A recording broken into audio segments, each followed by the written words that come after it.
ওয়াবুদুল্লাহ ওয়ালা তুশরিকু বিহি শাইআ ওয়া বিল ওয়ালিদাইনি ইহসানা।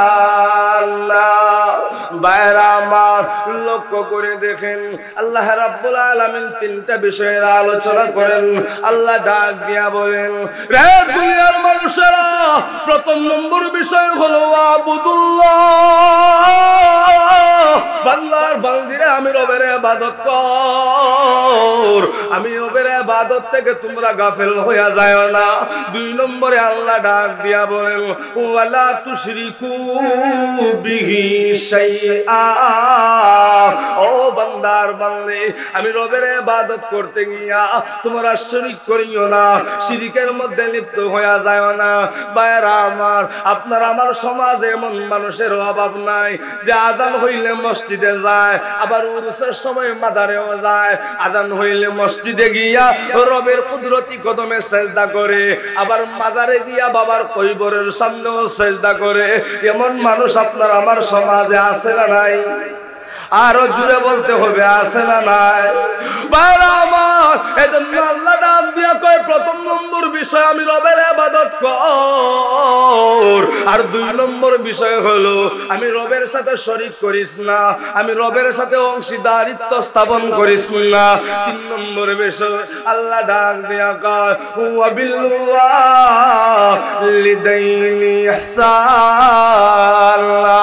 আল্লাহ ডাক দিয়া কয়, দুনিয়ার মানুষেরা রে, তোমরা তোমাদের মা বাবার সাথে ইহসানের আচরণ করো, ভালো ব্যবহার করো, কখনো মা বাবার সাথে খারাপ ব্যবহার করিও না। ভাইরা আমার, আল্লাহর কোন বান্দা যদি তার মার বাবাকে কষ্ট দেয়, আর যদি তার মা বাবার নারাজ অবস্থা দুনিয়া থেকে বিদায় হয়ে যায়, পয়গম্বর ডাক দিয়া কয়, উম্মতেরা রে, শুধু যদি মা নারাজ থাকে তো তার জন্য জাহান্নামের একটা দরজা খোলা হয়, আর যদি মা এবং বাবা উভয় তার উপরে নারাজ থাকে তার জন্য জাহান্নামের দুইটা দরজা খোলা হয়ে যায়। ভাইরা আমার, রাসূল ডাক দিয়া বলে, রে দুনিয়ার মানুষেরা, আর যেদিন মা দুনিয়া থেকে বিদায় হয়ে যায়, ওই সময় যদি তার মা বাবা উভয় সন্তানের উপর রাজি আর খুশি থাকে, সন্তুষ্ট অবস্থায় যদি মা বাবা দুনিয়া থেকে বিদায় হয়ে যায়, পয়গম্বর বলে, দুনিয়ার মানুষেরা রে, ওই সৌভাগ্যবান সন্তানের জন্য জান্নাতের দুইটা দরজা খুলে দেওয়া হয়। চিল্লাইয়া বলেন সুবহানাল্লাহ। ভাইরা আমার, এজন্য আল্লাহ ডাক দিয়া কয় তিনটা বিষয়। প্রথম নম্বর বিষয় রবের ইবাদত, দুই নম্বর বিষয় হলো রবের সাথে শরীক না করা, তিন নম্বর বিষয় হলো মা বাবার সাথে ভালো ব্যবহার করা। ভাইরা আমার, এই তিনটা গুণ আল্লাহর যেই সমস্ত বান্দার বান্দির ভিতরে থাকবে, মহান রব ডাক দিয়া কয় তাদের জন্য জান্নাতের দরজা খোলা হয়ে যাবে। उल्फत में बराबर के वफा हो के जफा हो, हर चीज में लज्जत है अगर दिल में मजा हो, हर चीज में लज्जत है अगर दिल में मजा हो, मैं दूर है मजबूर हो ऐ सैयद आलम, मैं दूर है मजबूर हो ऐ सैयद आलम, दीदार दिखाते नहीं आवाज सुना दो, दीदार दिखाते नहीं आवाज सुना दो, मैं तालिब मौला हूँ मेरे इश्क निराला, मैं तालिब मौला हूँ मेरे इश्क निराला, है जुमला जहाँ जिनकी तजल्ली से उजाला, है जुमला जहां जिनके तजल्ली से उजाला मादुर दो जहां गैर खुदा यार नदारिम मादुर दो जहां गैर खुदा यार नदारिम जुज़ियात खुदा हिच दिगर कार नदारिम जुज़ियात खुदा हिच दिगर कार नदारिम। আলহামদুলিল্লাহ।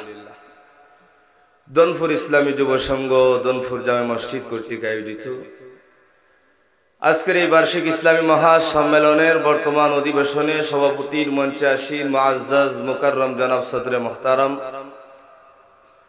সামনে উপবিষ্ট অত্র এলাকার উলামায়ে কেরাম, মুরব্বিয়ানে আযম, নওজোয়ান যুবক ভাইয়েরা, পর্দার আড়ালে অবস্থানরত আবেদা সালেহা সম্মানিতা মা ও বোনেরা, আসুন আমরা সবাই মিলে মহান রবের দরবারে শুকরিয়া জ্ঞাপন করি, যেই মহান রব আপনাকে আমাকে মহব্বত করে ভালোবেসে দুনিয়ার এই বরকতি মজমা, দুনিয়ার এই জান্নাতি বাগানের জন্য কবুল করেছেন। আমরা যারা আসতে পেরেছি খুশি না বেজার? উচ্চ আওয়াজে কথা বলতে হবে, জোরে বলেন খুশি না বেজার? যেই মহান রব আপনাকে আমাকে খুশি করলেন, সেই রবকে খুশি করার দরকার আছে না নাই? তাই সেই মহান রবকে খুশি করার লক্ষ্যে মনের সবটুকু আবেগকে উজাড় করে, গলার সবটুকু আওয়াজকে বিলীন করে উচ্চ আওয়াজে একবার বলি আলহামদুলিল্লাহ। আরো জোরে বলতে হবে আলহামদুলিল্লাহ।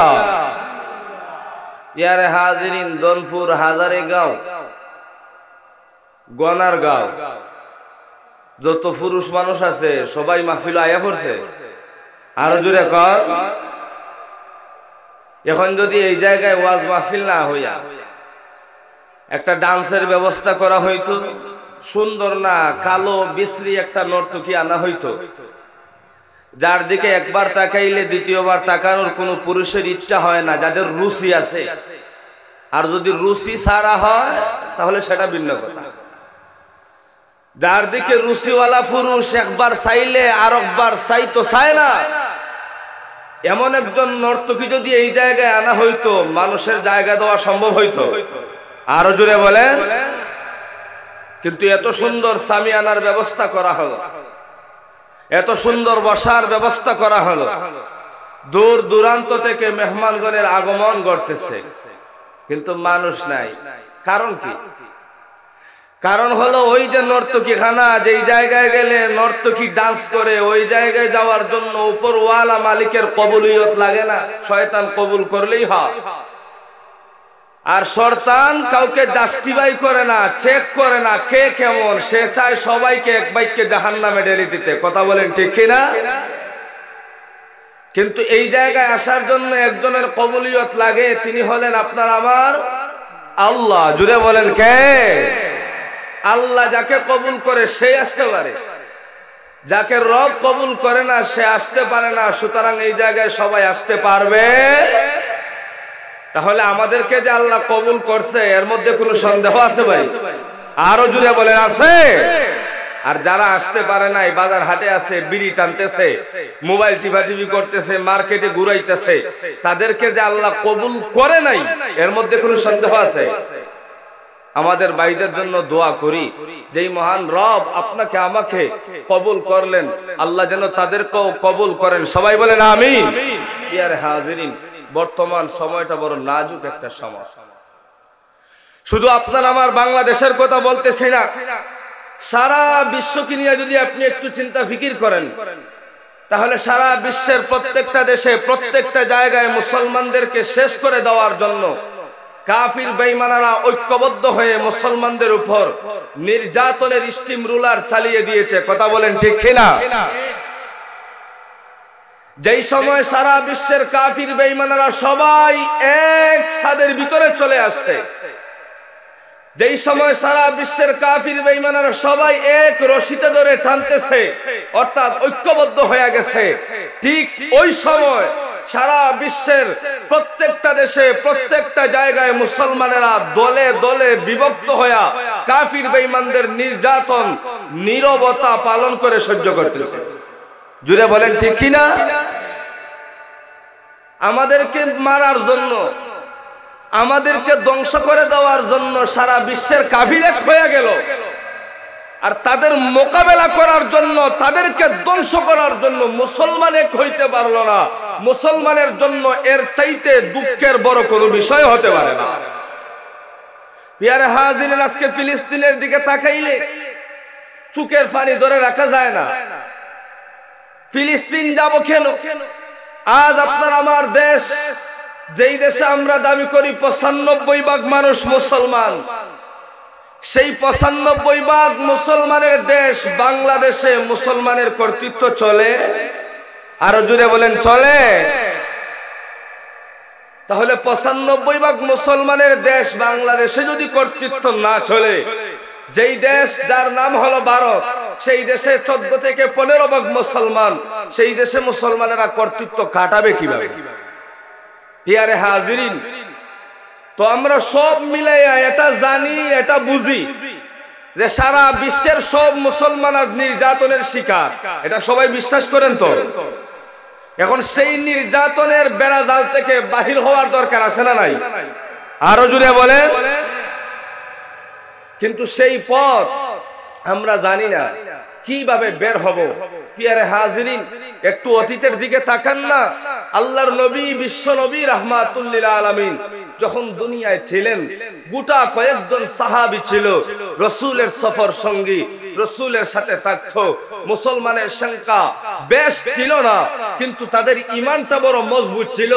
আল্লাহ ডাক দিয়া কয়, যেই জাতি, যেই গোষ্ঠী, যেই দেশের মুসলমানদের ঈমান শক্ত থাকবে, সেই দেশে মুসলমানেরা কখনো নির্যাতনের শিকার হতে পারে না। এজন্য বলতে চাই, হে দুনিয়ার মুসলমানেরা, যদি কাফির বেঈমানদের নির্যাতন থেকে তোমরা রেহাই পাইতে চাও, ঈমানের পিছনে মেহনত করা শুরু করো। তোমাদের ঈমানকে শাহজালালের ঈমান বানাও। আজ যদি মুসলমানেরা ঈমানকে শাহজালালের ঈমান বানাইতে পারে, খোদার কসম, মুসলমান দাঁড়াবে মুসলমানের প্রস্রাবের পানিতে। নাস্তিক মুরতাদেরা দিল্লিতে ভাগতে বাধ্য হবে। চিল্লায়া বলেন ঠিক কিনা? কিন্তু সমস্যা হলো এক জায়গায়, ঈমান বড় দুর্বল হয়ে গেছে। ঈমানটা বড় দুর্বল বানায় ফেলছি ভাই। কারণ মুসলমানেরা যদি চেষ্টা করে টাকা পয়সা দিয়া, অস্ত্র শস্ত্র দিয়া, জনবল দিয়া কাফির বেঈমানদের মোকাবেলা করবে, কশিন কালেও সম্ভব হবে না। কারণ আমাদের চাইতে অস্ত্র তাদের বেশি, আমাদের চাইতে জনবল তাদের বেশি, আমাদের চাইতে আর্থিক অবস্থা তাদের ভালো। সুতরাং আর্থিক অবস্থা, জনবল আর টাকা পয়সা আর অস্ত্র শস্ত্র দিয়ে তাদের মোকাবেলা করা যাবে না। অতীতেও কখনো মুসলমানেরা অস্ত্র শস্ত্র দিয়ে মোকাবেলা করে নাই। যারা করেছিল তারা জিততে পারে নাই, আর যারা ঈমান দিয়া কাফির বেঈমানদের মোকাবেলা করেছিল, পিয়ারে হাজিরিন, কোন ঈমানদার জাতি, ঈমানদার গোষ্ঠী কখনো কাফির বেঈমানদের মোকাবেলায় পরাজয় বরণ করে নাই। এজন্য মুসলমানদের ইতিহাস হলো ঈমান দিয়া মোকাবেলা করার ইতিহাস। মুসলমানদের ইতিহাস হলো নবীর সুন্নত দিয়া মোকাবেলা করার ইতিহাস। মুসলমানদের ইতিহাস হলো নবীর আদর্শ দিয়া মোকাবেলা করার ইতিহাস। প্রিয় হাজিরিন, সব কিছু খুলে বলা যাবে না, শুধুমাত্র ইঙ্গিত দিয়ে যাইতেছে যে নবীর সুন্নত দিয়া মোকাবেলা করে মুসলমানরা বিজয়ী হয়েছিল। রাসূলুল্লাহ সাল্লাল্লাহু আলাইহি ওয়াসাল্লাম একটা বাহিনীকে পাঠাইছিলেন। তারা যখন তাদের গন্তব্যস্থান পর্যন্ত পৌঁছে যান, তাহাজ্জুদের নামাজের সময় হয়। সাহাবায়ে কেরাম যখন তাহাজ্জুদ অথবা ফজরের নামাজের জন্য উঠলেন, তো মুসলমানদের অনেকগুলা সুন্নতের ভিতরে একটা সুন্নত হলো মিসওয়াক করা। এটা সবাই জানেন তো? একটা সুন্নত হলো মিসওয়াক করা। রোম সম্রাট একজন বাহিনী পাঠিয়ে দিছে, একজন কর্মচারী পাঠিয়ে দিছে, যাও গিয়া দেখো, দেখে আসো যে মুসলমানেরা যুদ্ধের জন্য কিভাবে তৈরি হচ্ছে। সে যখন মুসলমানদের গুহা পর্যন্ত পৌঁছে, গন্তব্য পর্যন্ত পৌঁছে যায়, তখন তাকায় দেখতেছে মুসলমানেরা ডাল হাতে নিয়ে দাঁত দাঁড়াইতেছে, অর্থাৎ মিসওয়াক করতেছে। সে যখন এই অবস্থা দেখে দৌড়াইয়া রোম সম্রাটের কাছে গিয়া বলে, মোকাবেলা আর করা লাগবে না, ওরা তো মানুষ না। বলে কেন, কি হয়েছে? বলে ওরা দেখে আসছি তাদের দাঁত দাঁড়াইতেছে, সুতরাং ওদের সাথে মোকাবেলা করা যাবে না। প্রিয়ারে হাজিরিন, তো রাসূলুল্লাহ সাল্লাল্লাহু আলাইহি ওয়াসাল্লামের প্রত্যেকটা সুন্নাত মুসলমানদের জন্য এক একটা হাতিয়ার। চিল্লায়া বলেন ঠিক কিনা? প্রিয়ারে হাজিরিন, তো মোট কথা হলো, যদি কাফির বেঈমানদের মোকাবেলা করতে চান, কাফির বেঈমানদের নির্যাতন থেকে বের হয়ে আসতে চান, ঈমানের পিছনে মেহনত করা লাগবে। এখন কথা হলো, ঈমান তো দুর্বল হয়ে গেছে আপনার আমার গুনার কারণে। রাসূল হাদিসের মধ্যে বলেন, একজন মানুষ যখন গুনাহের কাজের মধ্যে লিপ্ত হয়, তখন তার গুনার কাজের কারণে তার শক্তিশালী ঈমানটা দুর্বল হয়ে যায়। কারণ আল্লাহ রাব্বুল আলামিন প্রত্যেকটা মানুষকে জন্মগতভাবে শক্তিশালী পাওয়ারফুল একটা ঈমান দিয়া দুনিয়ার মধ্যে পাঠাইছে। কাফির বেঈমান যারা আছে, ইহুদি খ্রিস্টান যারা আছে, তাদেরকে আল্লাহ ঈমান দিয়ে দুনিয়ায় পাঠায়। আর দুনিয়াতে আসার পর ইহুদি মা তার সন্তানকে ইহুদি বানায়, খ্রিস্টান মা তার সন্তানকে খ্রিস্টান বানায়, হিন্দু মা তার সন্তানকে হিন্দু বানায়, চাকমা মা তার সন্তানকে চাকমা বানায়, আর মুসলমান মা বাবা তাদের সন্তানকে মুসলমান বানায়। চিল্লায়া বলেন ঠিক কিনা? কিন্তু প্রাপ্তবয়স্ক হওয়ার পরে মুসলমান ইমানদার যারা আছে, তারা যখন গুনাহের কাজ করা শুরু করে, ওই গুনার কারণে তার ঈমানটা দুর্বল হয়ে যায়। এমনকি হাদিসের মধ্যে আসে, আল্লাহ রাসূল সাল্লাল্লাহু আলাইহি ওয়াসাল্লাম বলেন, একজন মানুষ যখন গুনাহের কাজে লিপ্ত হয়, কবিরা গুনার কাজে, ওই কবিরা গুনারত অবস্থায় যতটুকু সময় সে পার করে, ততটুকু সময় তার ভিতরে ঈমান নামক দৌলত থাকে না, বরং ঈমানটা তার ভিতর থেকে বের হয়ে আসমানের নিচে ঝুলন্ত অবস্থায় থাকে, আর আল্লাহর কাছে অভিযোগ করতে থাকে, আল্লাহ গো, তোমার বান্দা আমাকে তার ভিতরে থাকতে দিল না। কারণ ঈমান হলো একটা পবিত্র জিনিস, ঈমান হলো একটা পবিত্র বস্তুর নাম। সে যখন কবিরা গুনাহের মধ্যে লিপ্ত হয়, তার সারা দেহ সহ সারাটা বডি নাপাক হয়ে যায়। ওই নাপাক বডির ভিতরে ঈমান নামক পবিত্র জিনিস আর থাকতে পারে না।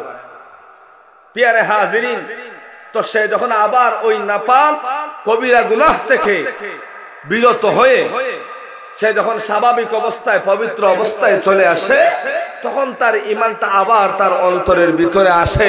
ভাই, আমার তো বলতে বড় ভয় লাগে, ওই যে কবিরা গুনার মধ্যে লিপ্ত হইল, চুরির গুনাহ, জিনার গুনাহ, মিথ্যা বলার গুনাহ, ওই যে কবিরা গুনার মধ্যে যেটুকু সময় কাটাইলো, ওই সময়টুকুর ভিতরে ঈমানটা তার ভিতরে থাকে না। ওই সময় যদি তার ইন্তেকাল হয়ে যায়, একবার কি চিন্তা করে দেখছেন আপনার মরণটা কোন হালতে হবে? একবার কি চিন্তা করে দেখছেন আপনার মরণটা কোন হালতে হবে, কোন অবস্থায় হবে? সারা বছর নিজেকে ইমানদার বলে দাবি করে, সারা বছর নিজেকে মুমিন বলে দাবি করে, মুসলমান বলে দাবি করে, আপনার শেষ নিঃশ্বাসটা হবে বেঈমান অবস্থা। এজন্য ভাই, সময় পার করতেছি, ব্যয় করতেছি, জীবনের অর্ধেক 3 ভাগের 2 ভাগ সময়টাই চলে যাচ্ছে। জানি না তো কালকেও আপনার আমার মরণ হয়ে যেতে পারে। তওবা করি যে আর কখনো আপনার আমার দ্বারা কখনো কবিরা গুনাহ সংগঠিত করব না। রাজি আছেন তো ইনশাআল্লাহ? আজ থেকে আর কখনো মিথ্যা বলবেন না। রাজি আছেন ইনশাআল্লাহ? জমিনের মধ্যে গিয়ে আর কখনো আইল ঠেলাঠেলি করবেন না। রাজি আছেন ইনশাআল্লাহ? সুদের গুনাহ, ঘুষের গুনাহ, আল্লাহু আকবার, সবাই সব গুনাহ থেকে যেন আল্লাহ বাঁচিয়ে থাকার তৌফিক দান করে। সবাই বলেন আমিন। আসুন, এবার ঈমানকে দুর্বল বানাইলাম গুনার মাধ্যমে, এটা আমরা সবাই জানি। আগে না জানলে এখন আমি বলার পরে জানি। ঈমান দুর্বল হয় গুনার মাধ্যমে। এখন কথা হলো, শক্তিশালী ঈমানকে দুর্বল বানাইবার পথ আছে গুনাহ। এখন ওই দুর্বল ঈমানটা আবার শক্তিশালী করার কোন পথ আসেনি, তাহলে কইন জানার দরকার আছে না নাই? আরো জোরে বলেন। গুনার মাধ্যমে ঈমান দুর্বল করলাম, তো এই ঈমানকে শক্তিশালী করার কোন পথ আসেনি, তাহলে হোক আমরা শক্তিশালী করতাম। আল্লাহু আকবার। এখন যদি আমি মন গড়া হই যে ও কাজ করলে দুর্বল ইমান শক্তিশালী হইব কেউ বিশ্বাস করতে না, বরং নিস্তাকি আইয়া আমার উপর থেকে নামাই দিল যে তাড়াতাড়ি নামো। এজন্য আমি আমার মন গড়া হইব না, কোরআনকে আমরা একটু জিজ্ঞাসা করি যে কোরআন, ইমান যখন আমার দুর্বল হয়ে যায়, আমার ইমানটারে শক্তিশালী কোনো করার কোনো পথ আসেনি। কারণ আল্লাহ কইছেন একজন মানুষের জীবনে যা লাগে সব কোরআনের ভিতরে আছে। এখন আমরা কোরআনকে জিজ্ঞাসা করলাম, কোরআন ইমানটা শক্তিশালী কোনো করার কোনো পথ আসেনি। এখন কোরআন আপনাকে আমাকে ডাক দিয়া কয়, وَإِذَا تُلِيَتْ عَلَيْهِمْ آيَاتُهُ زَادَتْهُمْ ঈমানা। বাইরা আমার, কোরআন আপনাকে আমাকে ডাক দিয়া বলে, রে দুনিয়ার মানুষেরা, গুনাহ করতে করতে তোমার শক্তিশালী ইমানটাকে দুর্বল বানায়া দিছো, তোমার পাওয়ারফুল ইমানটা পাওয়ারলেস হয়ে গেছে। এমন দুর্বল হয়েছে, ওই ইমান নিয়ে যখন মসজিদে যাইতে চায় ভালো লাগে না, সুদের ব্যবসা বড় মজা লাগে, ঘুষের ব্যবসা বড় মজা লাগে, ওই ইমান দিয়া রবের জিকির করতে মজা লাগে না। বাইরা আবার মোট কথা হলো ইমানটা দুর্বল বানায়া দিছি। কোরআনকে জিজ্ঞাসা করলাম, ভাই কোরআন ওই দুর্বল ইমান শক্তিশালী করার কোন পথ আসেনি? কোরআন ডাক নিয়া বলে, হে দুনিয়ার মানুষেরা, আল্লাহর কাছে তওবা কর, গুনাহের জন্য আল্লাহর কাছে মাফ চা, আর কোরআন থেকে হাতের মধ্যে নে, কোরআনকে হাতের মধ্যে নিয়া তেলাওয়াত শুরু করে দে। কোরআন ডাক দিয়া কয়, দুনিয়ার মানুষেরা রে, তোমরা এক একটা আয়াত কোরআন থেকে তেলাওয়াত করবা, কলবের এক একটা জঙ্গার কালো দাগ গুলা গুনাহের ছুটে যাবে। আর কলবের কালো কালো দাগ গুলা যখন ছুটে যাবে, আল্লাহ ডাক দিয়া কয়, তুলিয়াত আলাইহিম আয়াতুহু যাদাতুহুম ঈমানা। আমার বান্দার বান্দে কোরআন থেকে এক একটা আয়াত তেলাওয়াত করবে, আমি আল্লাহ কোরআনের এক একটা আয়াতের তেলাওয়াতকে মাধ্যমের জরিয়া বানাইয়া আমার দুর্বল ইমানদারের ইমানকে আবার পাওয়ারফুল বানাইয়া দিব। আরো জোরে বলেন না সুবহানাল্লাহ। ভাইরা আমার, তাহলে কোরআন থেকে আমরা ইনফরমেশন নিলাম যে দুর্বল ইমানকে কিভাবে শক্তিশালী বানাইতে হয়। কোরআন ডাক দিয়া কই, দূরে যাওয়া লাগবে না, সন্ন্যাসী হওয়া লাগবে না, সাগরের মধ্যে ডুব দিয়া মরাও লাগবে না। কোরআন কয় সহজ পথ, ইমান দুর্বল বানায় দিছো, আমাকে হাতে নাও, তেলাওয়াত করা শুরু করো। তুমি এক একটা আয়াত তেলাওয়াত করবা তো আমি আল্লাহ তোমার ইমানকে আবার শক্তিশালী বানায়া দিব। জুড়ে বলেন না সুবহানাল্লাহ। ভাইরা আমার, তাহলে ইমানকে শক্তিশালী বানাইবার পথটা সহজ না কঠিন? একেবারে সহজ। এজন্য আজ থেকে কোরআন তেলাওয়াত করা শুরু করবে।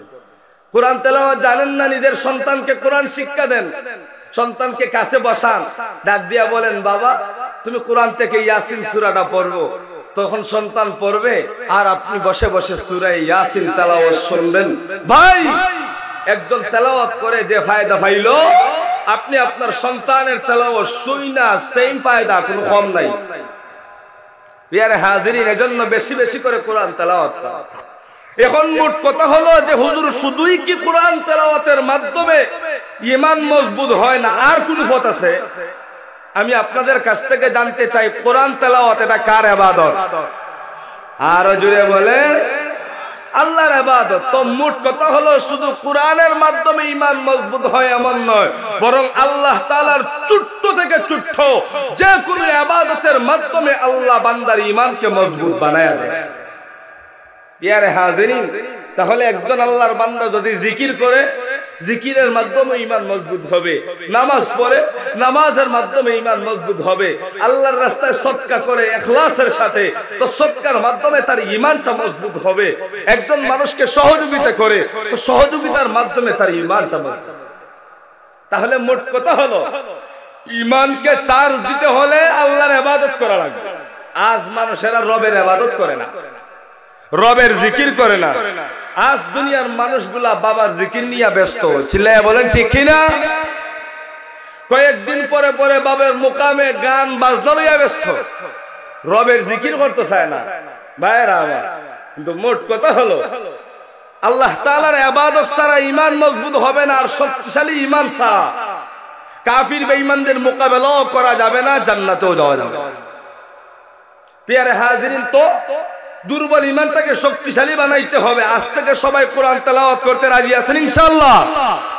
প্রিয় হাজিরিন, মোট কথায় আমরা আসলাম ইবাদত পর্যন্ত পৌঁছলাম, রবের ইবাদত করা লাগবে। এখন আসেন আমার তেলাওয়াতকৃত আয়াতের ভিতরে আল্লাহ রাব্বুল আলামিন আমার তেলাওয়াতকৃত আয়াতের মধ্যে তিনটা বিষয়ের আলোচনা করেন।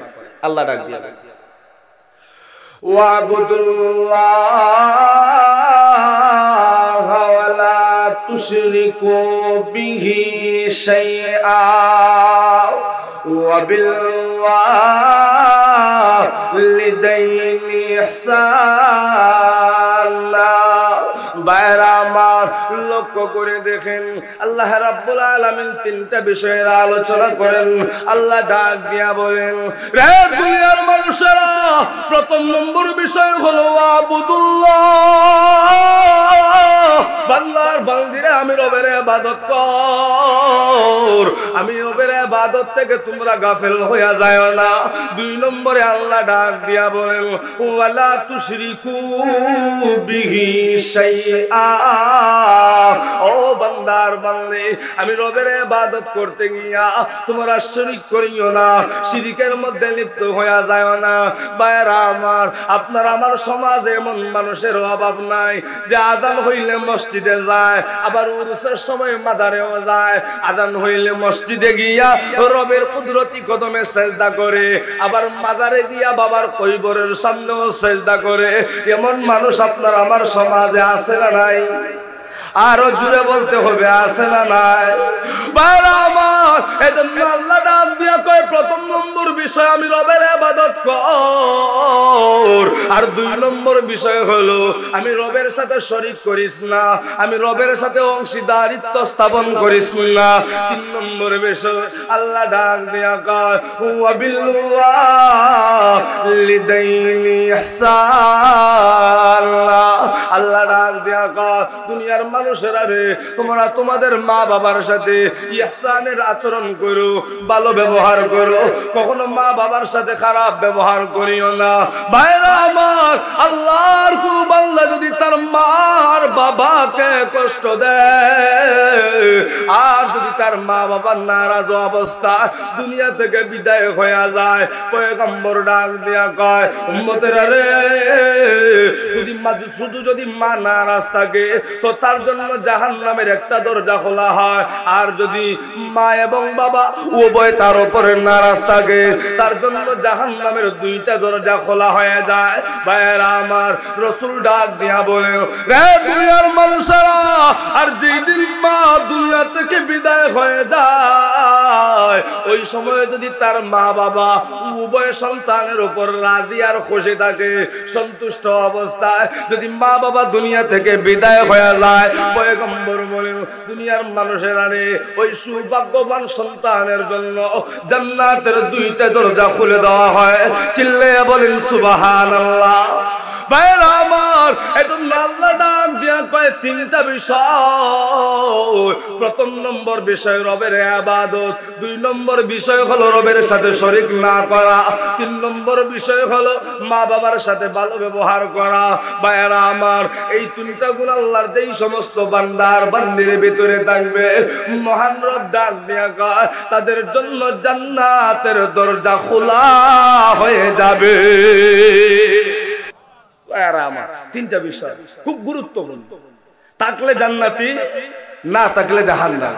প্রিয় হাজিরিন, আসুন এবার একটা একটা করে বিস্তারিত একটু আলোচনা করি। প্রথম নম্বর বিষয় ছিল মহান রবের ইবাদত। এই জায়গার মধ্যে আমার পক্ষ থেকে একটা প্রশ্ন, জানি না আপনাদের কাছে কতটুকু যুক্তিসঙ্গত হবে। আমার পক্ষ থেকে প্রশ্নটা হলো, আল্লাহ যে বললেন তোমরা আমার ইবাদত করো, আল্লাহ তো সময় উল্লেখ করে নাই। কতটুকু সময় আল্লাহর ইবাদত করব তা উল্লেখ করে নাই, কি পরিমাণ আল্লাহর ইবাদত করব তাও উল্লেখ করে নাই। প্রশ্ন হলো এখন কতটুকু সময় কি পরিমাণ ইবাদত করলে আল্লাহর ইবাদতের হক আদায় হবে, জানার দরকার আছে না নাই? আরো জোরে এখন আমাদের আকাবির আসলাফ বুজুর্গানের দিন যারা আছে, তাদের কাছে যখন মানুষ গিয়া মুরিদ হয়, তখন বুজুর্গানের দিনটা বলেন তোমরা 24 ঘন্টা ইবাদত করো। কয় ঘন্টা ভাই? আরো জুড়ে বলেন 24 ঘন্টা আল্লাহর ইবাদত বন্দেগী। এখন আপনাদের কাছ থেকে আমি জানতে চাই, একজন মানুষের জন্য 24 ঘন্টা ইবাদত করা সম্ভব? সবাই কথা বলেন, সম্ভব? সম্ভব। কারণ একজন মানুষ ইবাদত করতে হলে সে সুস্থ থাকতে হবে, আর একজন মানুষ সুস্থ থাকতে হলে তার ঘুমের প্রয়োজন আছে, খাবার দাবারের প্রয়োজন, প্রস্রাব পায়খানার প্রয়োজন। তো ঘুমাইলে 2-3 ঘন্টা 4 ঘন্টা সময় চলে যায়, খাবার দাবার খাইলে আরো 15-20 মিনিট সময়, 3 ওয়াক্তে 1 ঘন্টা সময় চলে যায়, খাবার দাবার রেডি করার জন্য বাজারে যাইতে হয়, আরো কিছু সময় চলে যায়, প্রস্রাব পায়খানায় সারাদিনে আরো মোটামুটি 10-15 মিনিট সময় কমে। তো মোট কথা হইল 24 ঘন্টা বান্দার জন্য ইবাদত করা সম্ভব না। কিন্তু রাসূল ডাক দিয়া বলেন, উম্মতেরা রে, আমার কোন উম্মত যদি চায় সে তার 24 ঘন্টা ইবাদত বন্দেগীর মধ্যে কাটাইতে, আমার উম্মতের জন্য 24 ঘন্টা ইবাদত করা একেবারে সহজ।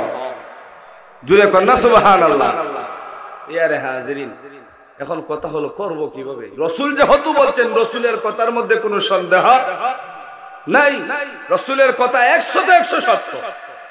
দুনিয়ার সব বৈজ্ঞানিকের কথা মিথ্যা হতে পারে, রাসূলের কথার মধ্যে সন্দেহ নাই।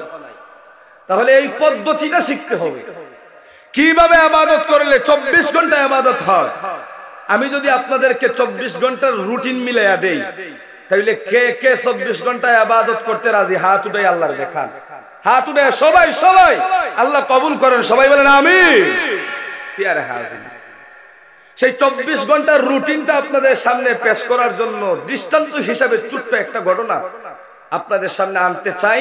যারা মনোযোগ দিয়ে শুনবেন, ঘটনা বুঝলেই 24 ঘন্টার হিসাব পাওয়া যাবে। লক্ষ্য করে দেখেন, আল্লাহ রাসূল সাল্লাল্লাহু আলাইহি ওয়াসাল্লামের জামানা, রাসূল মসজিদের নববীর সামনে বসে আছেন। হঠাৎ করে একজন যুবতী সাহাবিয়া মহিলা আসছে রাসূলের কাছে। আল্লাহ রাসূল সাল্লাল্লাহু আলাইহি সাল্লামকে সম্বোধন করে কয়, ইয়া রাসূলুল্লাহ, ইয়া হাবিবাল্লাহ, ওগো নবীজি, আমার বিয়ার বয়স হইছে, একটু আমার জন্য ভালো একজন পাত্রের ব্যবস্থা করেন। যার বিয়ার বয়স হইছে সে নিজেই রাসূলকে বলতেছে, নবী গো, আমার বিয়ার বয়স হইছে, আমার জন্য ভালো পাত্র খুঁজেন, আমার স্বামী লাগবে। কত সুন্দর জমানা ছিল, কত সুন্দর যুগ ছিল।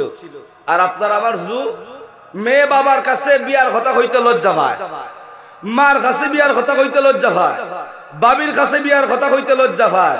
ওই মেয়ে আবার এন্ড্রয়েড সেট হাতের মধ্যে নিয়া রাত্রের বেলা 3টা-4টা ফর পুরুষ বেগানা পুরুষের লগে কথা বলে, এমন মেয়ে আপনার আমার সমাজে আছে না নাই?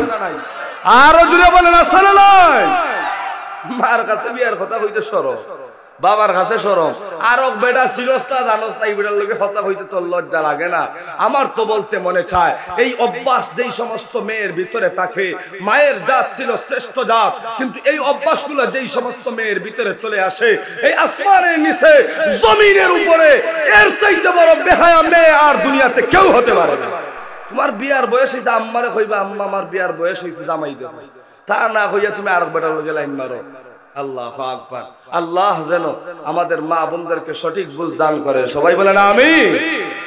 তো কত সুন্দর জমানা ছিল, রাসূলের কাছে আসছে, ইয়া রাসূলুল্লাহ, ইয়া হাবিবাল্লাহ, ওগো নবীজি, বিয়ার বয়স হইছে, আমার জন্য পাত্র দেখেন।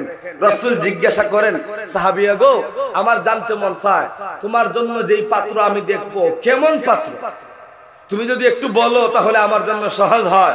সাহাবী আল্লাহর রাসূলকে ডাক দিয়া কয়, ইয়া রাসূলুল্লাহ, ইয়া হাবিবাল্লাহ, ওগো নবীজি, আমার জন্য আপনি যেই পাত্র দেখবেন তার ভিতরে 3টা গুণ থাকা লাগবে। প্রথম নম্বর গুণ হলো কোটি কোটি টাকা থাকা লাগবে। 2 নম্বর গুণ বড় বড় বিল্ডিং থাকা লাগবে। 3 নম্বর গুণ বিভিন্ন রকমারি বিভিন্ন জাতের সুন্দর সুন্দর গাড়ি থাকা লাগবে। এই রকম শর্ত না, এটা হলো আপনার আমার সমাজের বর্তমানের বাস্তব অবস্থা। কিন্তু রাসূলের সাহাবীরা রাসূলকে ডাক দিয়া কয়, ইয়া রাসূলুল্লাহ, ইয়া হাবিবাল্লাহ, আমার প্রথম নম্বর শর্ত যে আমার স্বামী হবে সে প্রত্যেক দিন সারা রাত ইবাদত করা লাগবে। চিল্লায় বলেন না সুবহানাল্লাহ। প্রত্যেক দিন সারা রাত ইবাদত করা লাগবে। 2 নম্বর শর্ত কি? 2 নম্বর শর্ত সাহাবীরা ডাক দিয়া কয়, নবী গো, সে একদিন 2 দিন নয়, সারা বছর তো সারা রাত ইবাদত করবে। 2 নম্বর শর্ত হলো প্রত্যেক দিন সারা বছর দিনের বেলা রোজা রাখা লাগবে। চিল্লায় এখন না সুবহানাল্লাহ। 3 নম্বর শর্ত, সাহাবিয়া ডাক দিয়া কয় 3 নম্বর শর্ত হলো প্রত্যেক দিন একবার কুরআন খতম করা লাগবে। চিল্লাইয়া বলেন সুবহানাল্লাহ। ও ভাই, গুণগুলা কঠিন না সহজ? কঠিন। দিনের বেলা রোজা, রাত্রের বেলা ইবাদত বন্দেগী। একজন মানুষ যদি বিয়া করার পর সারা বছর, সারা জীবন, সারা রাত্র ইবাদত করা লাগে, বিয়া করার দরকার আছে? আর একটু জুড়ে বলেন দরকার আছে? বিয়া করার একটু দরকার নাই। যাই হোক, পয়লা শর্ত দেওয়ার পরে একটু সুযোগ আছিল দিনের বেলা, কিছু সময় ঘুমাইব, কিছু সময় স্ত্রীর সময় দিব, কিন্তু রোজারত অবস্থায় স্ত্রীর সাথে থাকা যাইব?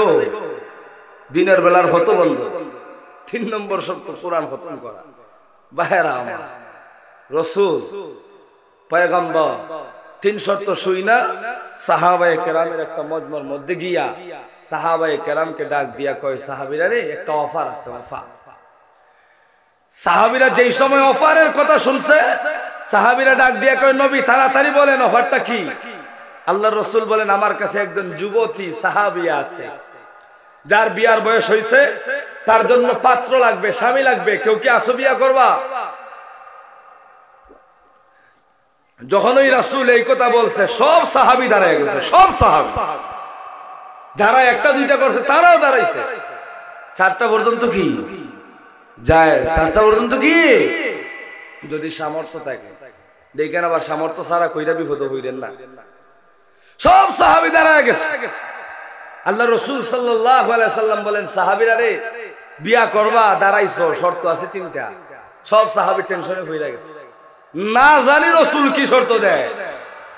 আল্লাহর রাসূল ডাক দিয়া কয়, সাহাবীরা শোনো, প্রথম নম্বর শর্ত হলো যে আমার সাহাবিয়াকে বিয়া করবা, প্রত্যেক দিন সারা রাত ইবাদত করা লাগবে। অনেক সাহাবী বইসা গেছে, বিয়ার দরকার নাই। অনেক সাহাবী বইসা গেছে। রাসূল ডাক দিয়া কয়, 2 নম্বর শর্ত, দিনের বেলা রোজা রাখা লাগবে। যাও কয়জন দাঁড়ানো ছিলেন, তারাও সবাই বইসা গেছে। এর হাজিরিন 3 নম্বর শর্ত রাসূল বললেন, প্রত্যেক দিন একবার কোরআন খতম করা লাগবে। 3 শর্ত যখন রাসূল উল্লেখ করলেন, কোন সাহাবী আর দাঁড়ানো নাই, কিন্তু হঠাৎ করে মধ্যখান থেকে একজন সাহাবী দাঁড়ায়া কয়, ইয়া রাসূলুল্লাহ, ইয়া হাবিবাল্লাহ, ওগো নবীজি, আপনার সাহাবিয়ার এই 3 শর্ত মেনেই আমি আপনার সাহাবিয়াকে বিয়া করতে চাই। চিল্লায়া বলেন সুবহানাল্লাহ। সাধারণ কথা, সারা রাত ইবাদত, একদিন 2 দিন না, সারা জীবন। প্রত্যেক দিন দিনের বেলা রোজা রাখা, একদিন 2 দিন না, সারা জীবন। প্রত্যেক দিন একবার কোরআন খতম করা, একদিন 2 দিন না, সারা জীবন। ভাই সাধারণ কথা? আল্লাহু আকবার। সাহাবী যখন এই কথা বলছে, আল্লাহ রাসূল সাহাবিয়াকে কাছে আনলেন, সাহাবীকে কাছে আনলেন, উভয়ের মধ্যে বিয়া হরায়া দিলেন। এখন তারা স্বামী স্ত্রী হয়ে গেছে। স্বামী স্ত্রী উভয় মিলা বাড়ির উদ্দেশ্যে রওনা করছে। বাড়ি পর্যন্ত পৌঁছে এশার আযান হয়ে গেছে। যেই মুহূর্তে বাড়ির মধ্যে যাওয়ার সাথে সাথে এশার আযান হইছে, স্ত্রী এমনিতেই স্বামীকে ডাক দিয়া কয়, রে বলে স্বামী, এশার আযান হয়ে গেছে, যাও সুন্দর করে ওযু করে মসজিদে গিয়ে এশার নামাজ পড়ো। স্ত্রী হইয়া বিয়ার প্রথম দিনেই স্বামীকে ইবাদতের আদেশ করতেছে। ভাইরা আমার, কত সুন্দর সমাজ। আর আপনার আমার সমাজের অবস্থা হলো, নতুন জামাই বিয়া করে মসজিদে যাইব তো দূরের কথা, 1 সপ্তাহের ভিতরেও বাড়ি থেকে বের হয় না। চিল্লা এখন ঠিক কিনা? স্ত্রী ডাক দিয়ে কই, স্বামী, এশার আযান হয়ে গেছে, যাও মসজিদে গিয়া সুন্দর করে এশার নামাজ পড়ো। স্বামী দৌড়ায় যায়, মসজিদে গিয়া সুন্দর করে ওযু বানাইয়া এশার নামাজ আদায় করে বাড়ির মধ্যে এসেছে। ভাইরা আমার, শর্ত অনুযায়ী এই মুহূর্তে স্বামীর কাজ হলো ইবাদত করবে, কারণ সারা রাত্র ইবাদতের শর্তে বিয়া হয়েছে। এখন শর্ত অনুযায়ী স্বামীর কাজ হলো এশার নামাজ আদায় করে ইবাদত করবে। কিন্তু স্ত্রী লক্ষ্য করে দেখে, যেই মুহূর্তে এশার নামাজ আদায় করে স্বামী বাড়ির মধ্যে আসছে, এমনিতেই স্বামী দেরি না করে, কোনো কথাবার্তা না বলে, খাওয়া দাওয়া না খেয়ে সরাসরি স্বামী গিয়ে বিছানার মধ্যে শুয়ে পড়ছে। স্ত্রী টেনশনে হয়ে গেছে। শর্ত দিলাম সারা রাতে ইবাদত করা, এখন আমার স্বামী দেখা যায় সারা রাত কি তাই 1 ঘন্টা 2 ঘন্টাও করে না, 5 মিনিটও না, নামাজ হইলে আইয়ে ঘুমায়া করে। স্ত্রী মনে মনে চিন্তা করে শর্ত দিলাম কি আর হইলটা কি, এটা চিন্তা করতে করতে সারা রাত খাটাই দিছে মহিলার জাত তো। আর আল্লাহর পয়গম্বরের সাহাবী নিশ্চিন্ত অবস্থায় সারা রাত ঘুমাইতেছে। সেহরির সময় যখন হয়েছে স্ত্রী মনে মনে ভাবতেছে যেহেতু দিনের বেলা রোজা রাখার শর্ত, তাইলে সেহরির সময় উঠবো। সেহরির সময় পার হয়ে যায়, সাহাবী তো আর ঘুম থেকে উঠে না। পিয়ারে হাজিরিন, যেই মুহূর্তে ফজরের আজানের সময় হয়েছে সাহাবী তো ঘুমো, আর স্ত্রী সোজা সারা রাত শুধু চিন্তা করতেছে শর্ত দিলাম কি আর হইলটা কি। আর মনে মনে তো রাগের অভাব নাই। আল্লাহু আকবার। মহিলারা ফেসে যারা করছে এরা বুঝে মহিলারা রাগ কেমন, মনে মনে ফুলতেছে, ফুলে ফুলে একবার ফাটার উপক্রম। সারা রাত ইবাদত নাই, সেহরি খায় না, এর মানে দিনের বেলা রোজা রাখবে না। ফজরের আজানের সময় হইছে, পয়গম্বরের সাহাবী লাফ দিয়া ঘুম থেকে উঠে গেছে। সাহাবী এবার তার স্ত্রীকে ডাক দিয়া কয়, রে আমার প্রাণের স্ত্রী, মুয়াজ্জিন ফজরের আযান দিয়া দিছে, উঠো, ফজরের নামাজটা তুমি আদায় করো। আমি মসজিদে গিয়া সুন্দর করে ওযু বানাইয়া ফজরের নামাজ থেকে আসি। পয়গম্বরের সাহাবী মসজিদের উদ্দেশ্যে রওনা করেছে, বা জামাত ফজরের নামাজ আদায় করে সকালবেলা বাড়ির মধ্যে আসে। শর্ত অনুযায়ী এখন কাজ হলো, হয়তো কোরআন তেলাওয়াত করবে আর রোজারত অবস্থায় থাকবে। কিন্তু লক্ষ্য করে দেখা যায় পয়গম্বরের সাহাবী ফজরের নামাজ পড়া আইসা দেরি না করে স্ত্রীকে ডাক দেয়া কয়, স্ত্রী গো, আমার জন্য একটু নাস্তার ব্যবস্থা করো। স্ত্রী মনে মনে আরো রাগ, রোজা তো রাগ হই না, বাহিরে খাইলে একটু মানা যাইতে, এখন আমার এই আবার নাস্তার হুকুম। স্ত্রী ডাক দিয়া কয়, ও স্বামী, আমি তো তোমার বিয়া করলাম 3 শর্তে, এটা কি তুমি ভুলে গেছো? মানে বলে তোমার তো শর্ত ছিল সারা রাত ইবাদত করা, তুমি করলাই না। শর্ত আসিল দিনের বেলা রোজা রাখা, তাও রাখলাই না। নাস্তা তারা শর্তেছো, শর্ত আসিল কোরআন তেলাওয়াত করবায়, প্রত্যেক দিন একবার খতম করবায়, তাও করলাই না। একবার কোরআনটাও হাতের মধ্যে নিলাই না, ব্যাপার কি? স্ত্রী ডাক দিয়া আর সহ্য করতে পারবো না, চলো নবীর কাছে যাব, নবী আগে 3 বিষয়ের সমাধান দিবে, তারপরে আপনার জন্য নাস্তার ব্যবস্থা। স্বামী স্ত্রী উভয় মিলে রাসূলের কাছে রওনা। পিয়ারে হাজিরিন, আপনাদের কাছ থেকে আমি জানতে চাই, স্বামী এবং স্ত্রী উভয় যখন কোথাও যায়, অফিসে যায় অথবা কোথাও যায়, স্বামীদের রাইকা স্ত্রী আগে কথা কয়? জুড়ে কর না, কথা কয়? আপনার আর কথা লাগতেছে, আপনারা তুই আপনার বউ আগে কথা কয়, খেয়ে আগে কথা হয়। স্বামী উপস্থিত থাকা অবস্থায় স্ত্রী আগে কথা বলে না, এটাই হলো নিয়ম। যদি প্রয়োজন হয় তাহলে পর্দা সহকারে স্ত্রী কথা বলবে, কথা বলবে স্বামী। কিন্তু সাহাবী এবং সাহাবিয়া উভয় মিলে যখন রাসূলের কাছে গেছে, সাহাবীর কথা বলার সুযোগ নাই, সারা রাত্রি ঘুম নাই, টেনশন, শর্ত দিলাম কি আর হইলটা কি। স্বামী স্ত্রী উভয় মিলে যখন রাসূলের কাছে গেছে, এমনিতেই সাহাবিয়া আল্লাহর রাসূলকে ডাক দিয়া কয়, ইয়া রাসূলুল্লাহ, ইয়া হাবিবাল্লাহ, ওগো নবীজি, আপনার সাহাবীকে আমি বিয়া করলাম 3 শর্তে। আপনার সাহাবী তো একটা শর্ত মানে নাই, অর্থাৎ রাত্রে ইবাদত করে নাই, রোজাও রাখে নাই, আপনার সাহাবী একবার কোরআনও খতম করে নাই। আল্লাহ রাসূল সাল্লাল্লাহু আলাইহি সাল্লাম সাহাবীকে সম্বোধন করে বলেন, সাহাবী, ব্যাপার কি?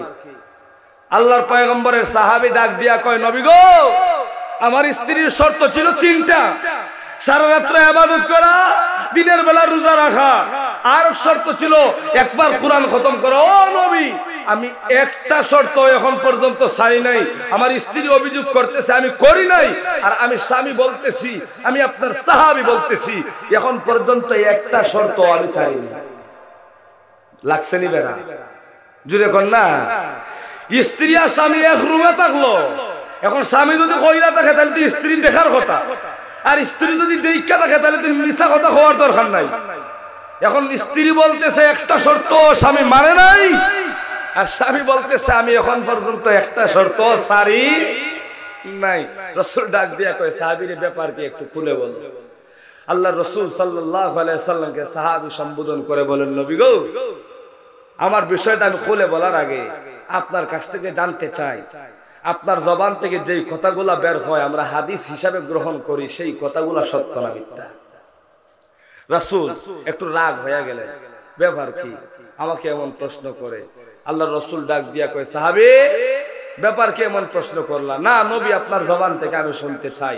নবী বলেন যতক্ষণ পর্যন্ত আমার মাওলা কোনো কিছুর আদেশ না করে ততক্ষণ পর্যন্ত আমি নবী কোনো কিছু বলি না, কোনো কিছু করি না। সুতরাং আমার কথার মধ্যে কোনো সন্দেহ থাকতে পারে না। রসুলের কথার মধ্যে সন্দেহ নাই।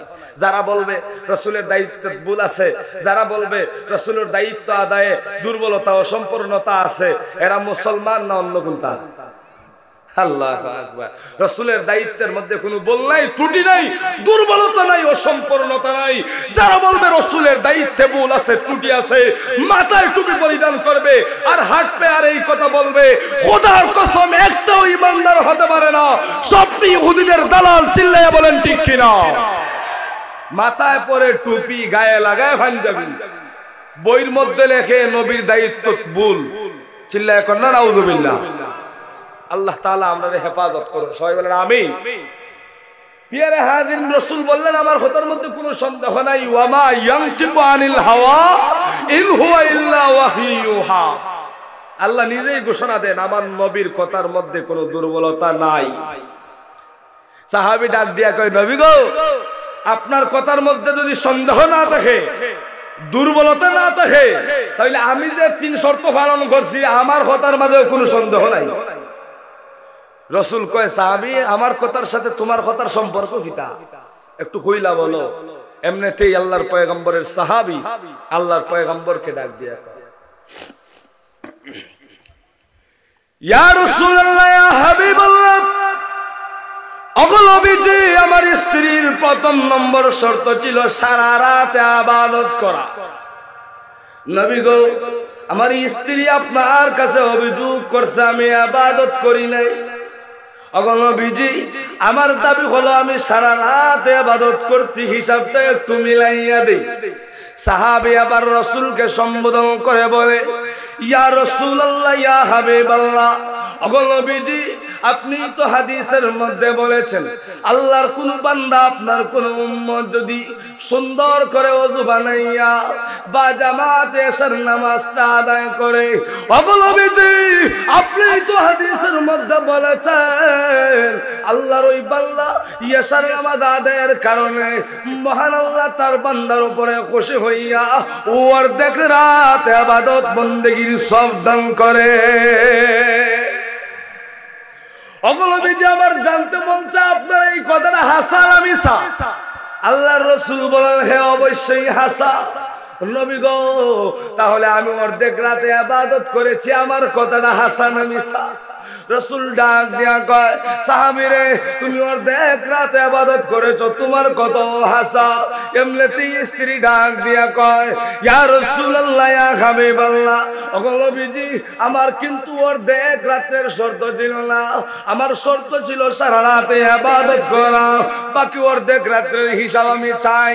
এমনিতেই সাহাবী ডাক দিয়া কয় ওগো নবীজি বাকি অর্ধেক রাতের হিসাব হইল আপনি তো হাদিসের মধ্যে বলেছেন নবী গো আপনার কোন উম্মত যদি এশার নামাজ আদায় করে ফজরের নামাজের নিয়ত করে ঘুমায়, ওগো নবীজি আর ওই উম্মত যদি আবার বাজামা সুন্দর করে ওযু করে রবকে সন্তুষ্ট করার জন্য ফজরের নামাজটা আদায় করে, নবী গো আপনি তো বলেছেন এশার নামাজের বিনিময়ে অর্ধেক রাত আর ফজরের নামাজের বিনিময়ে বাকি অর্ধেক রাতের ইবাদত বন্দেগীর সওয়াব আল্লাহ বান্দা বান্দিরা আমল নামার মধ্যে দান করে।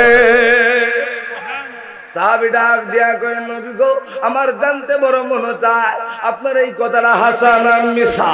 আল্লাহর রাসূল বলেন হে অবশ্যই হাসা। সাহাবী ডাক দিয়া কয় নবী গো আপনার কথা যদি হাসা হয় আমি সারা রাত ইবাদত করেছি, আমার কথাটা হাসান না মিছা? পয়গম্বর ডাক দিয়া কয় সাহাবী রে তুমি সারা রাত ইবাদত করেছো, তোমার কথাটাও 100 হাসা।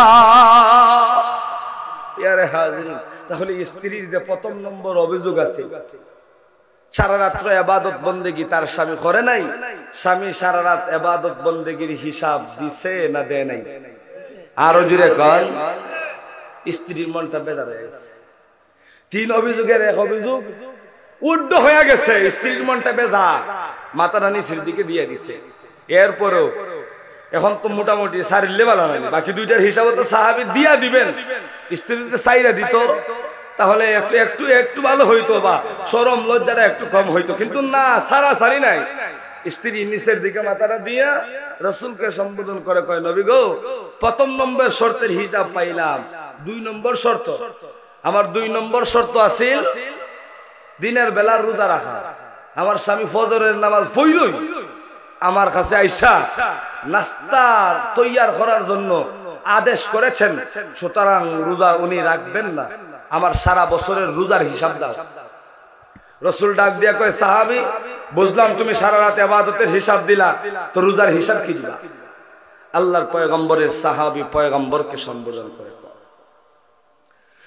ইয়া রাসূলুল্লাহ, ইয়া হাবিবাল্লাহ, ওগো নবীজি, আপনি তো হাদিসের মধ্যে বলেছেন আল্লাহর কোন বান্দা, আপনার কোন উম্মত যদি ইখলাসের সাথে একমাত্র রবকে সন্তুষ্ট করার জন্য রমজান মাস আসার পরে যদি রমজানের 30টা রোজা রাখে, ওগো নবীজি, আপনি না বলেছেন 30 রোজার বিনিময়ে মহান আল্লাহ বান্দা বান্দির উপর খুশি হইয়া 1 রোজার বিনিময়ে 10টা রোজার সওয়াব, মোট কথা হলো 30টা রোজার বিনিময়ে মহান আল্লাহ বান্দা বান্দির আমলনামায় 300 দিন রোজা রাখার সওয়াব দান করে।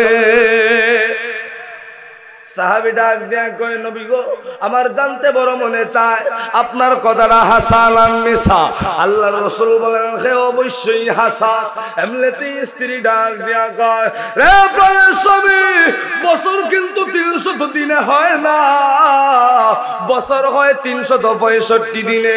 বুঝলাম, আমি 300 দিনের হিসাব দিলাম, বাকি 65 দিনের হিসাব কে দিবে? এমনিতেই সাহাবী ডাক দেয়া কয়, ইয়া রাসূলুল্লাহ, ইয়া হাবিবাল্লাহ, ওগো নবীজি, বাকি 65 দিনের হিসাব হইল। আপনি তো হাদিসের মধ্যে বলেছেন আল্লাহর কোন বান্দা যদি রমজানের পরের মাস শাওয়াল মাসে শাওয়ালের 6টা রোজা রাখে একমাত্র আল্লাহকে সন্তুষ্ট করার জন্য, তাহলে ওই শাওয়ালের 6 রোজার বিনিময়ে মহান আল্লাহ বান্দা বান্দির উপরে খুশি হইয়া আরো 60 দিন রোজা রাখার সওয়াব দান করে। এমনিতে সাহাবী ডাক দেয়া কয়, ওগো নবীজি, রমজানের 30টা আমি পাইলাম 300, শাওয়ালের 6টায় আমি পাইলাম 60, মোট হইল 360 দিন। এমনিতে স্ত্রী ডাক দেয়া কয়, ওগো প্রাণের স্বামী, বছর কিন্তু 360 দিনে হয় না, বছর হয় 365 দিনে, বাকি আরো 5 দিনের হিসাব লাগবে। ভাইরা আমার, পয়গম্বরের সাহাবী ডাক দেয়া কয়, রে প্রাণের স্ত্রী, বাকি 5 দিন আমি রোজা ছেড়েছি, এটা কিন্তু আমার মন গড়া জানি নাই, কারণ নবী হাদিসের মধ্যে বলে দিয়েছেন বছরের মধ্যে 5টা দিন এমন আছে প্রত্যেক মুসলমানের জন্য রোজা রাখা হারাম। একদিন হলো ঈদুল ফিতরের দিন, আর একদিন হলো ঈদুল আজহার দিন, আর 3 দিন হলো আইয়ামে তাশরিকের 3 দিন। ওগো নবীজি, আপনার এই কথাটা হাসান না মিছা? হ্যাঁ, অবশ্যই হাসা।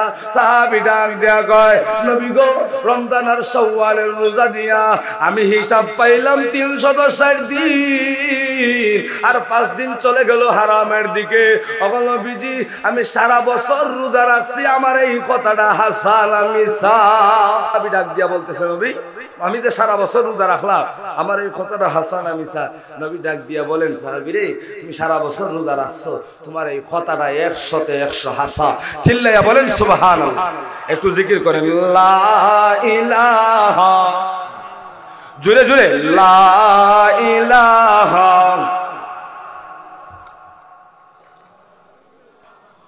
ইল্লাল্লাহ, লা ইলাহা,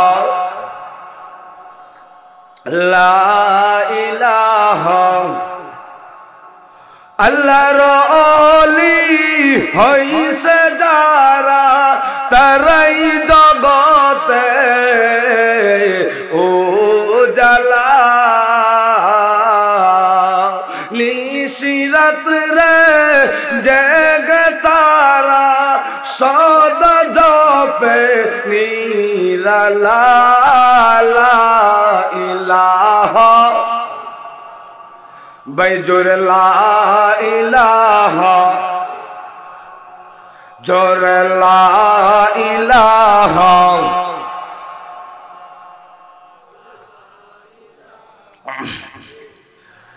লা ইলাহা ইল্লাল্লাহু মুহাম্মাদুর রাসূলুল্লাহ। ভাইরা তো কল বলতেছিলাম যে স্ত্রী অভিযোগ 2 নম্বরে করছিল, সারাদিন রোজা রাখে নাই। স্বামীর কাছ থেকে 2 নম্বর অভিযোগের পরিপূর্ণ হিসাব পাইছে কি পায় নাই? আরো জুড়ে বলে, স্ত্রীর মনটা আরো খারাপ হয়ে গেছে। এখন আর মাথা নিচটাকে উপরের দিকে উঠে না ভাইরা আমার, কিন্তু মাথাটা নিচের দিকে দিয়াও স্ত্রী ছাড়তেছে না। রাসূলকে ডাক দিয়া কয়, নবী গো, আমার 3 নম্বর শর্ত ছিল যে আমার স্বামী যেন প্রত্যেকদিন একবার কোরআন খতম করে। ওগো নবীজি, আমার স্বামী একবারও কোরআন খতম করে না। আল্লাহ রাসূল বলেন, সাহাবী ব্যাপার কি, তুমি কোরআন তেলাওয়াত করলা না কেন?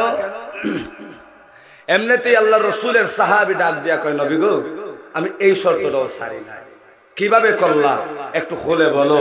এমনিতেই সাহাবী ডাক দিয়া কয়, ইয়া রাসূলুল্লাহ, ইয়া হাবিবাল্লাহ, ওগো নবীজি, আপনিই তো বলেছেন হাদিসের মধ্যে,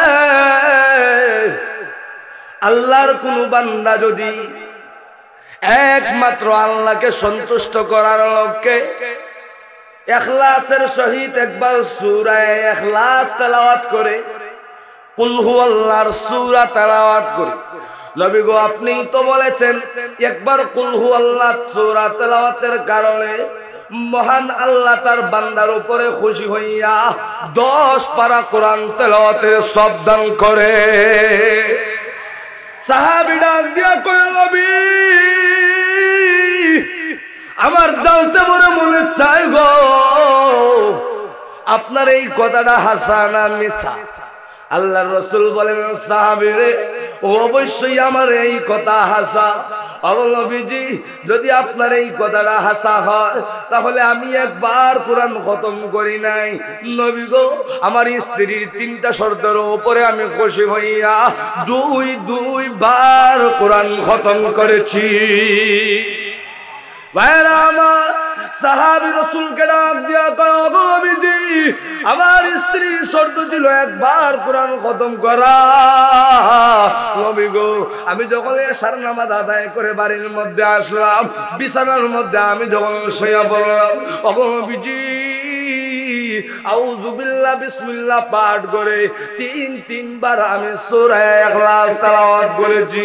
ওগো নবীজি, তাহলে রাতের বেলা আমি একবার কোরআন খতমের সওয়াব পাইলাম।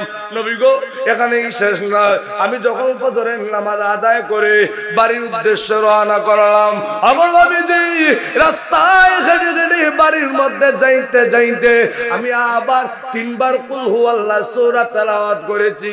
নবী গো, আমার স্ত্রীর শর্ত ছিল একবার কোরআন খতম করা, কিন্তু আমি আমার স্ত্রীর উপরে খুশি হইয়া দিনের বেলা একবার, রাতের বেলা একবার, সকালি বেলা আরো একবার, মোট 2 বার কোরআন খতম করেছি।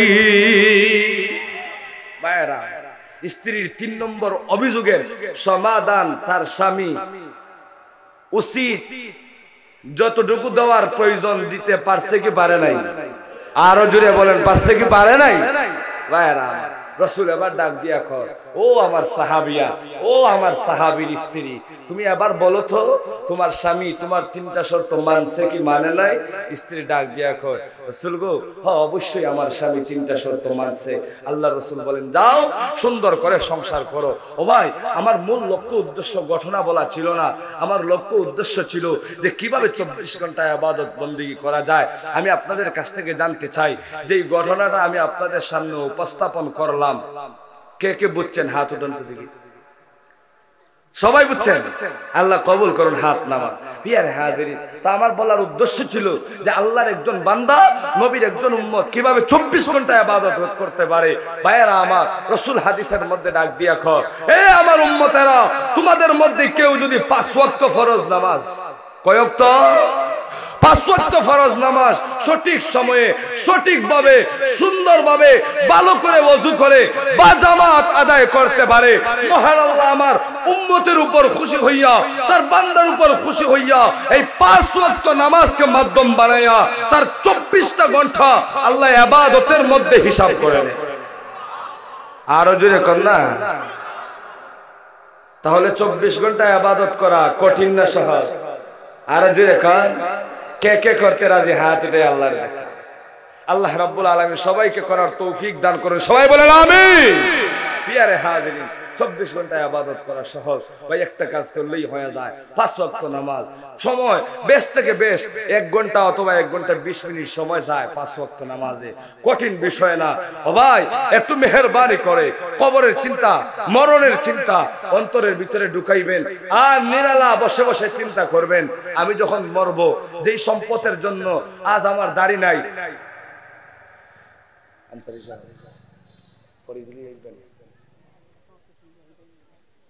আচ্ছা আলহামদুলিল্লাহ, সবাই খুব আলহামদুলিল্লাহ। আমরার মাহফিলের প্রধান অতিথি মাওলানা মুফতি নাসিরউদ্দিন আনসারী সাহেব হুজুর দামাত বারাকাতুহুম আমাদের মধ্যে এসে পৌঁছে গেছেন। আপনারা খুশি না বেজার? সবাই জোরে একবার নারে দেন, নারে তাকবীর।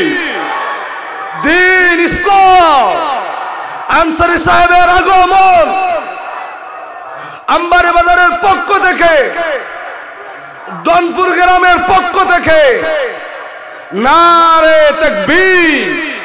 ভাইরা হুজুর চলে আসছেন, খুব সুন্দর আলোচনা।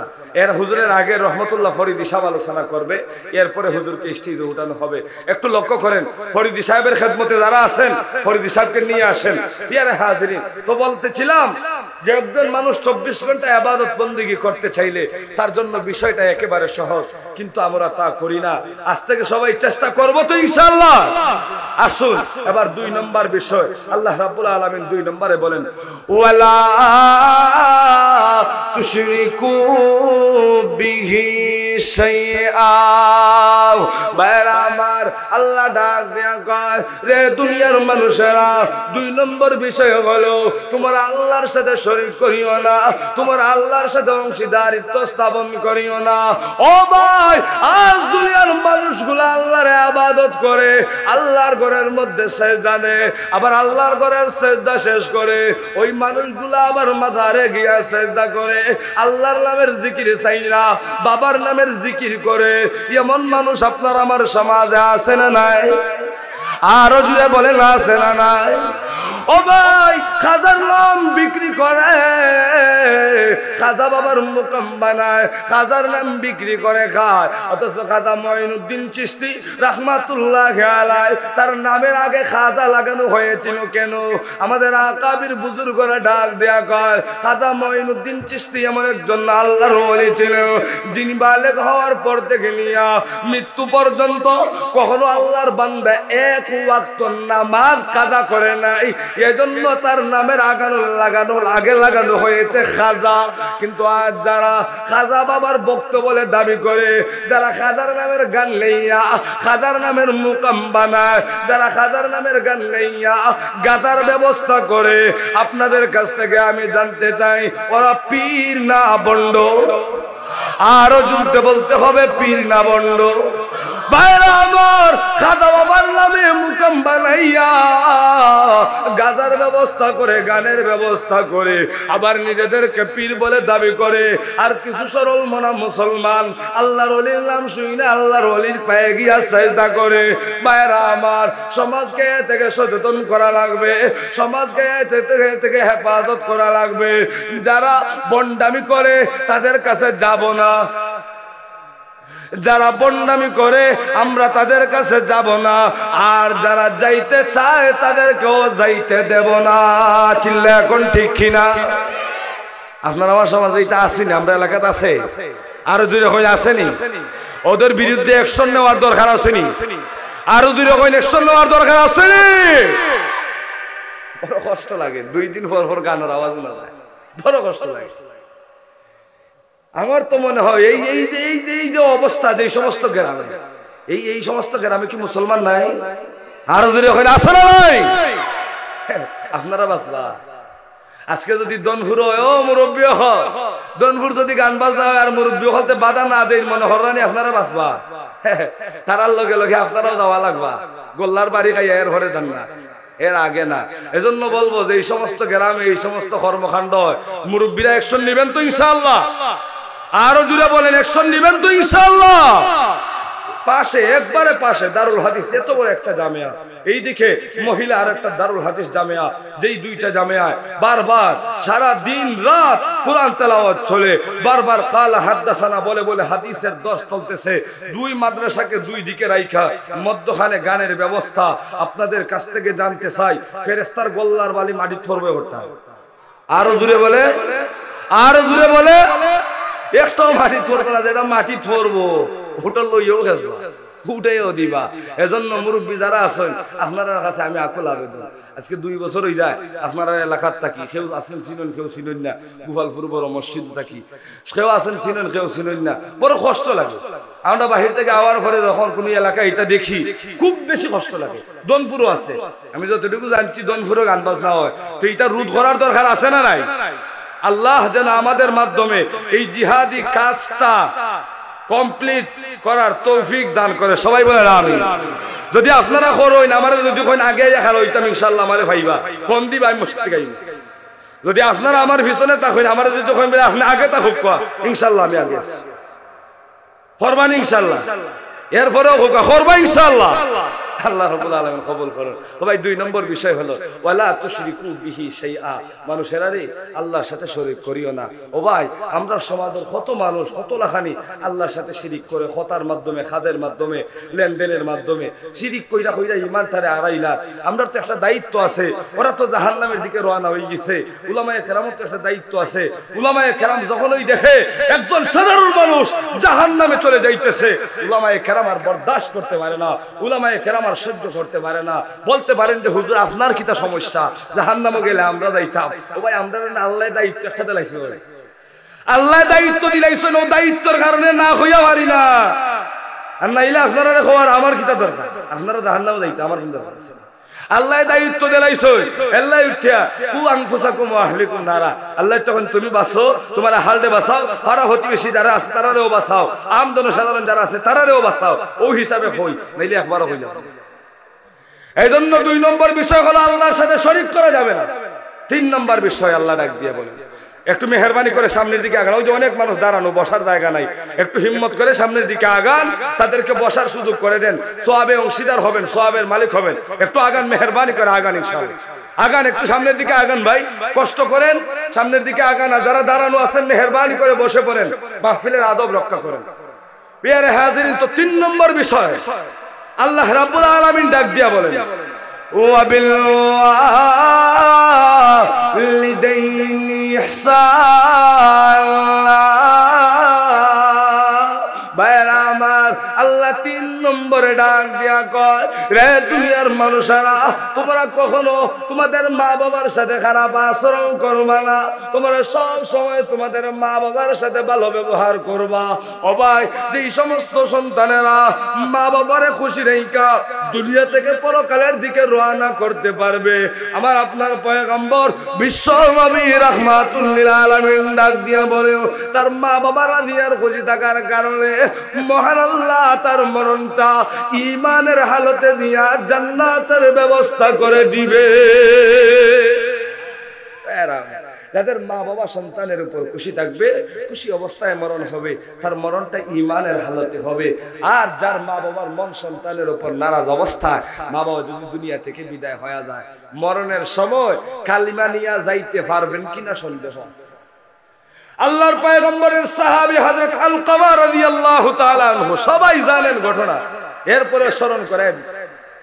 আলকামা রাদিয়াল্লাহু তাআলা আনহু যখন মৃত্যু শয্যায় শায়িত,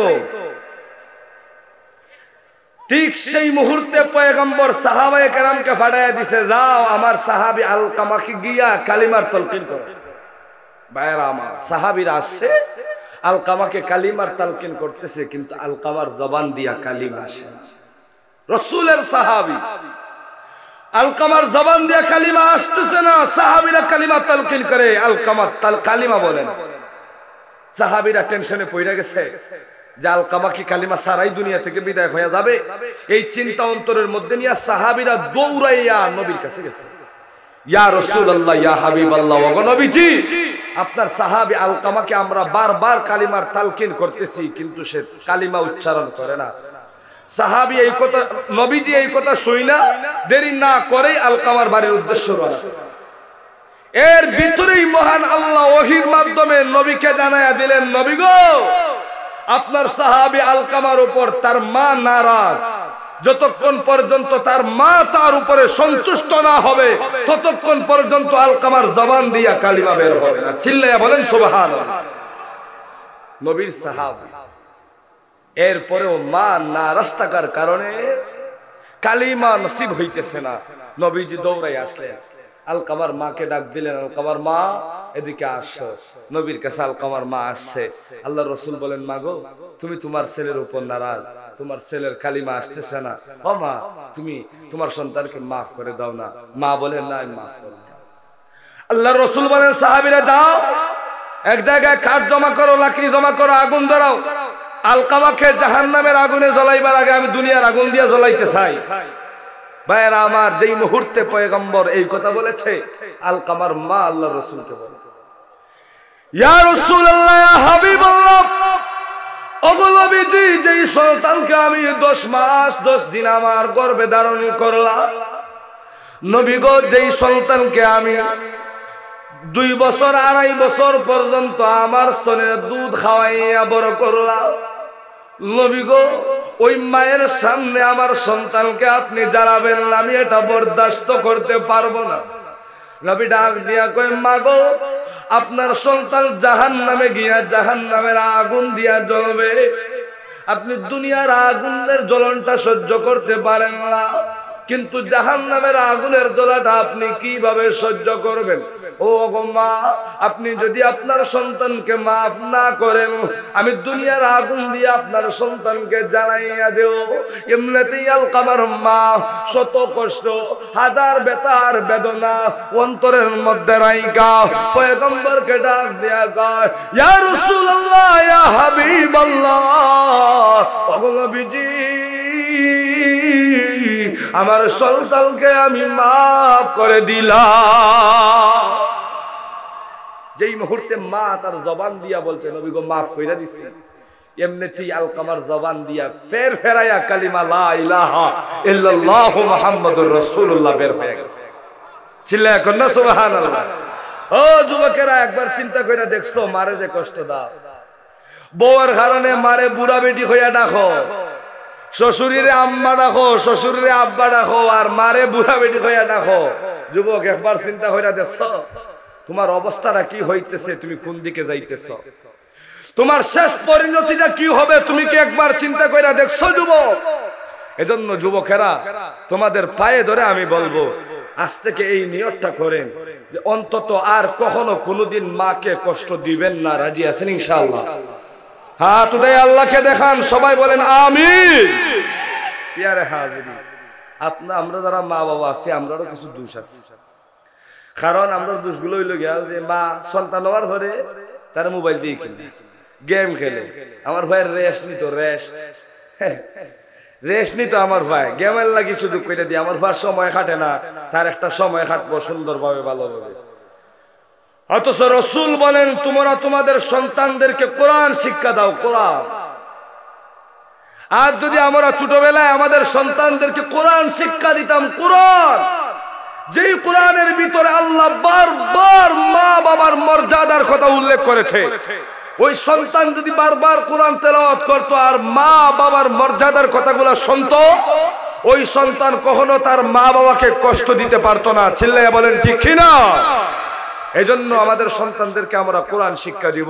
ভাইয়ারা আমার, যতটুকু আলোচনা করলাম, আল্লাহর ইবাদত, 2 নম্বর আল্লাহর সাথে শরীক না করা, 3 নম্বর মা বাবা